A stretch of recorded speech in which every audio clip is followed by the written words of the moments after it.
Of stocks to discuss, but let's start with this one with our next guest. We have Deven Choksey joining in. Deven, M&M, so we've heard the glorious past, the whole turnaround story, but the question is from here on, I mean, it's been a fantastic stock, right? This year I think, is the second best performer on the Nifty, if not the first. The question is, would you look at any additional exposure to auto as we look at the new year? And if you do, and if you would, then would that money still be allocated to Mahindra & Mahindra? Yes, very good morning.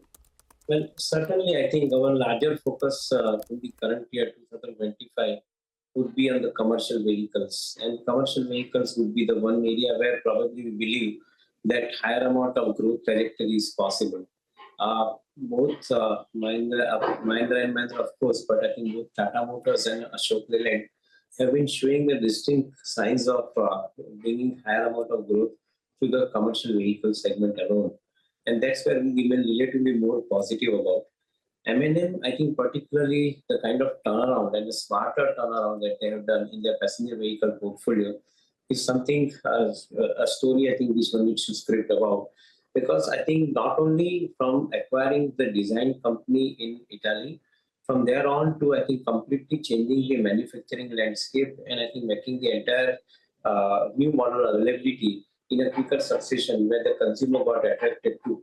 So that's where probably I think they wrote a very successful story, I believe. I believe that I think in the electric vehicles too, I think they are writing similar kind of a story.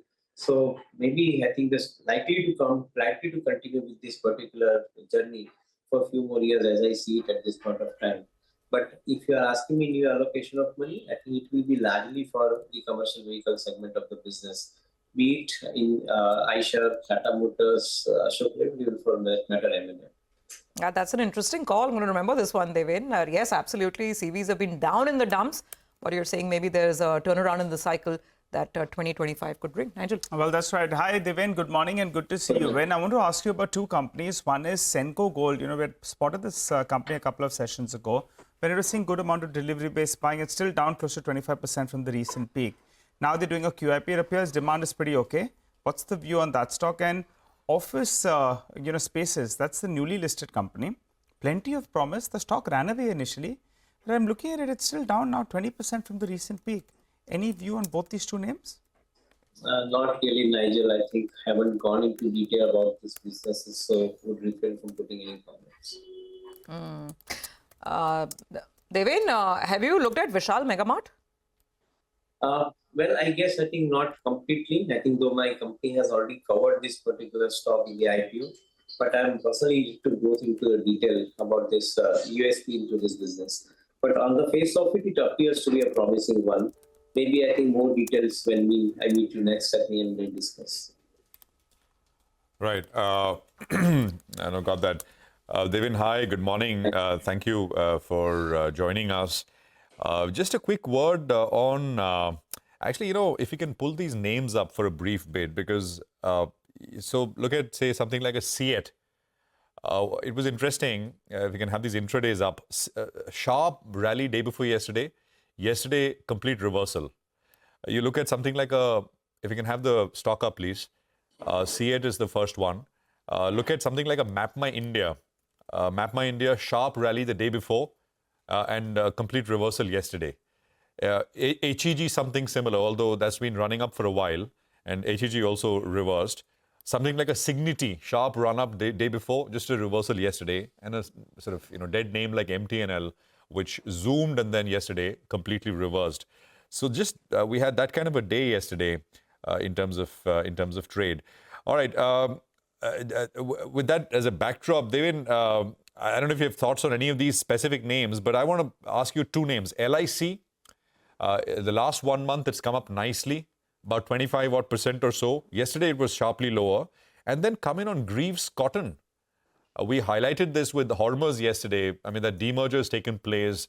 Famed investor Vijay Kedia has bought over, I think 0.5% plus kind of stake. Your thoughts here, Deven? Yeah, Prashant, good morning. Well, LIC looks, I think, certainly more convincing name to me. I think on one side, they are continuously, I think, expanding the reach through the larger amount of, I think, the distribution points that they have been creating. Now the female distribution segment, I think, which the Prime Minister has also unveiled, I think this is also going to create more amount of distributors called agents, I think, for LIC. Likely to, I think, grow that particular space, I think, on the distribution front very systematically. This company has been doing it.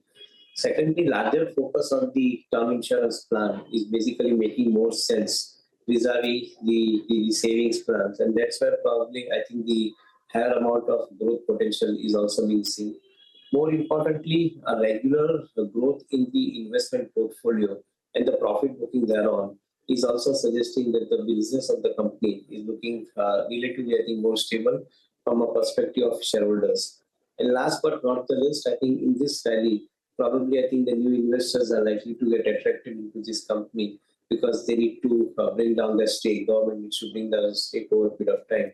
So that is also another good option, I think, that one could look at from buying into the LIC. I believe the downside risk in the stock is limited. Maybe upside could be, I think, around 20% plus in a period of around 12 months to 15 months. Okay. Deven, I was just looking at the recent PSU order announcements. When small orders, medium-sized orders, they've all been coming through for BEML, for BEL. NTPC Green today, for instance, has announced some solar orders as well. So if I were to ask you for a PSU stock where you think the order inflow is good and execution is also reasonable, is there any stock that you like from this PSU industrials or PSU capex basket? I believe, I think most of the order announcement definitely, I think, will continue with a higher amount of visibility because the government is releasing these orders in a systematic manner. So certainly, be it you're in a defense play or be it into the railway play, your business is likely to grow systematically from here on. We have been liking the businesses of BEL. We have been liking the business of BEML, HAL. In between, I think there is a situation wherein you are having them expensively traded into the market. Some amount of price correction has happened in this particular stock. And again, I think the market has picked up. But I would think that any correction in the price definitely means a better buy opportunity because we believe that these companies will execute over a period of time, even though the order inflow is regular and the visibility is longer now. But the execution part is not going to happen as fast as I think the market is expecting. And that's where probably you might see the price correction. And that price correction could be a buy opportunity in a given situation. Okay. All right. Deven, got that. Thank you very much. Good to get perspective from you this morning. You have a good day and we look forward to connecting again soon. We do have to take a very quick break on that note. Come back on the other side and we'll get our technical experts in. Look at some trading ideas with Mitesh Thakkar as well as Sudarshan Sukhani.